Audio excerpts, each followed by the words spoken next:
So நம்ம இந்த எஃப்ஐஆரை BNSS 528 படி எஃப்ஐஆர் குவாஷ் பண்ணுறோம் ஹைகோர்ட்டில்.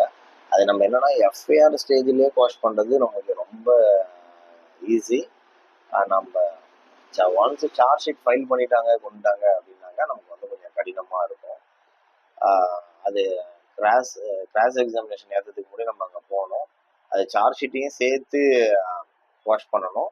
ஸோ அது கொஞ்சம் வந்து டிஃபிகல்ட்டாக தான் இருக்கும். ஆனால் அது ஒரு 30% அது மாதிரி தான் சான்சஸ் இருக்கும். ஸோ நம்ம மேலே தப்பு இல்லை, நமக்கு அதுக்கான எவிடன்ஸ் எல்லாமே சப்மிட் பண்ணுறோம் சொல்கிறோம்னாக்கா so FIR plus charge sheet வந்து நம்ம வாஷ் பண்ணிக்கலாம். தென் வந்து என்னென்னு பார்த்தீங்கன்னா இன்னொன்று கவர்மெண்ட் ஜாப்ல இருப்பாங்க, அவங்க மேலே எஃப்ஐஆர் விழும். ஸோ அந்த எஃப்ஐஆர்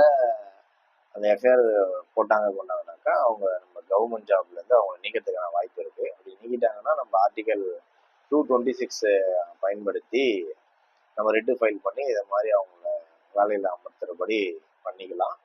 அந்த என்னன்னாக்கா நம்ம எஃப்ஐஆர் ஃபைல் பண்ணாலே அவன் குற்றவாளின்றது வந்து அர்த்தம் கிடையாது. அவனை வந்து நிரபராதியாக தான் நம்ம ட்ரீட் பண்ணுறோம். அவர் அக்யூட்டல் ஆயிட்டாரு, அவர் குற்றம் இல்லைன்னு நிரூபிக்கப்பட்டாரு அப்படின்னாக்கா அவர் அப்படியே ஜாபை கண்டினியூ பண்ணலாம்.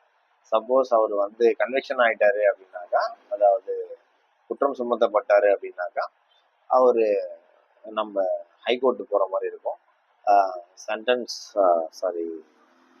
சஸ்பெண்ட் ஆஃப் சென்டென்ஸ், அவர் மேலே போட்டிருக்க சென்டென்ஸை வந்து சஸ்பெண்ட் பண்ணுங்க அப்படின்ற மாதிரி நம்ம ஹைகோர்ட் போவோம். ஸோ அது இங்கே வாஷ் பண்ணி அதுக்கப்புறம் வெளியில் வர மாதிரி இருக்கும். ஸோ இந்த மெத்தட் இருக்குது. ஸோ இது வந்து காக்னசபிள் நான் காக்னசபிள்னு 2 விதமாக இருக்குது. இது வந்து நான் காக்னசபிள் அப்படின்னு மோஸ்ட்லி உங்கள் மேலே தப்பு இல்லைன்னா வாஷ் பண்ணிக்கலாம். காக்னசபிள் அஃபென்ஸ் சமுதாயத்திற்கு தீங்கு விளைவிக்கக்கூடிய, அச்சுறுத்தக்கூடிய அது மாதிரியான